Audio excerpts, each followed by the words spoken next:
If Washington does not act, then on Wednesday, this becomes the longest shutdown in American history, a record that should embarrass both parties. But they seem to have lost their way with no direction home. Joe Manchin served as a Democratic senator in the red state of West Virginia before becoming an independent. As mentioned earlier, he saved the Senate filibuster. He's got a best-selling book out right now. It's called Dead Center, In Defense of Common Sense. Senator, welcome back. I mentioned that President Trump name-checked you upon his return to the United States. What's your response to the president? Well, I'm proud of what we did. I'm very thankful that John Thune, my friend, and a lot of my Republican friends have understood how grateful that we all are for saving this democracy of ours, and you only do that by having a minority participation. That is truly the function of the filibuster, to allow the minority to participate. When you do that, you have a good piece of legislation that has legs to it and it lasts. It's hard to get rid of something when you do something in a bipartisan way. So this is what we're really dealing with right now. And you know, Michael, we look at what's going on around the world. The president's been able, with his art-making experience and his expertise in the deal of making deals, and goes around the country stopping wars. He's able to return hostages back from, I mean, when you talk about a radical terrorist group, Hamas, he's able to work and get the hostages back, which is a miracle, and I'm very thankful for that. I'm very pleased. Surely to God, he can sit down with the Democrats and Republicans and say, listen, we've got to get back to times before we had the pandemic.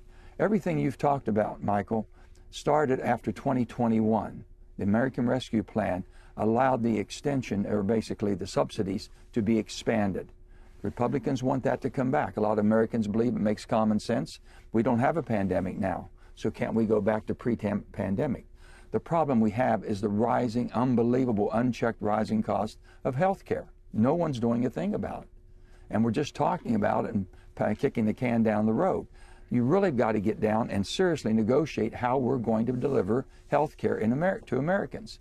Also, the SNAP benefits. A lot of this all came about, these expansions, through the pandemic in very difficult, uncertain times. We now have a thriving economy. Things are much better. And some people believe we should try to ratchet and go back. No one's talking about the debt of the nation. We're exceeding $37 trillion, which is unsustainable.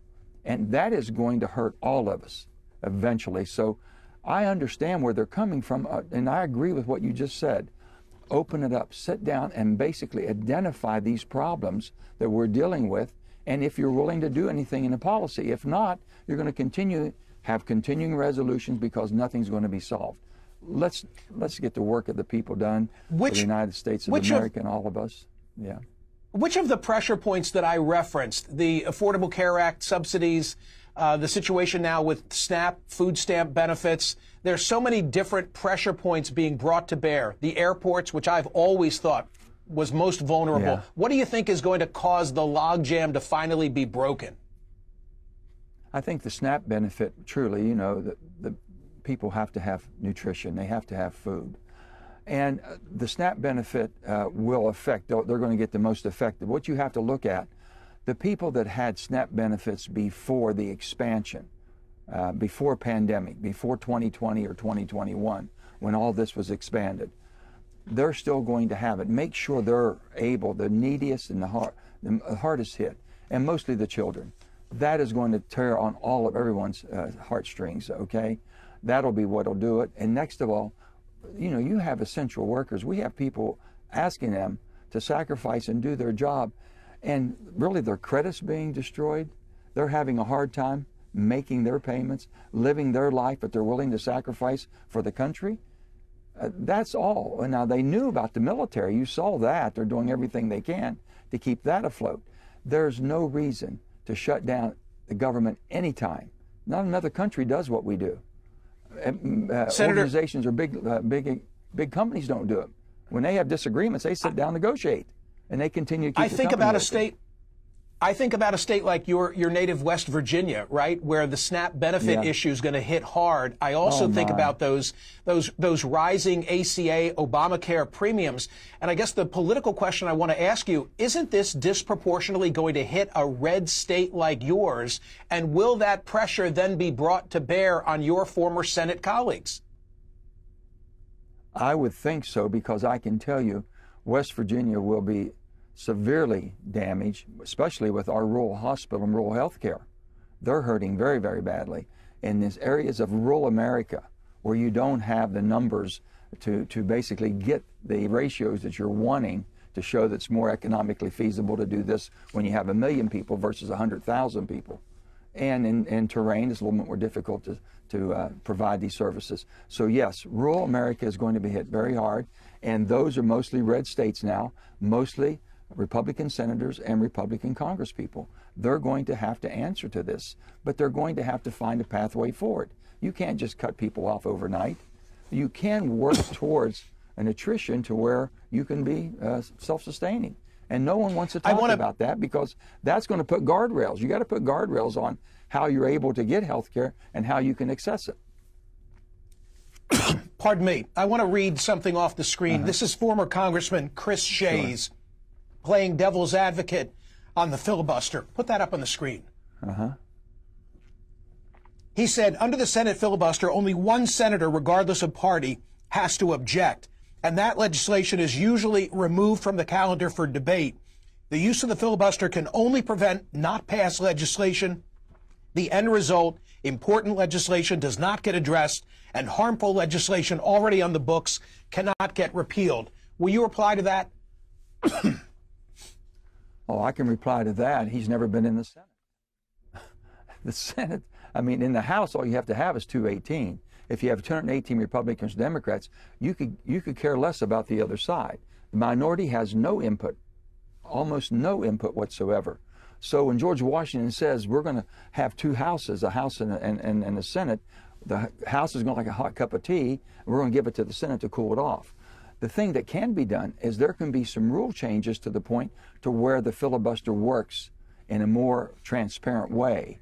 If you want more than one senator preventing from just one senator going rogue and shutting everything down, then make sure that senator has some other colleagues, senators, that feel the same as they do to bring an issue to the front.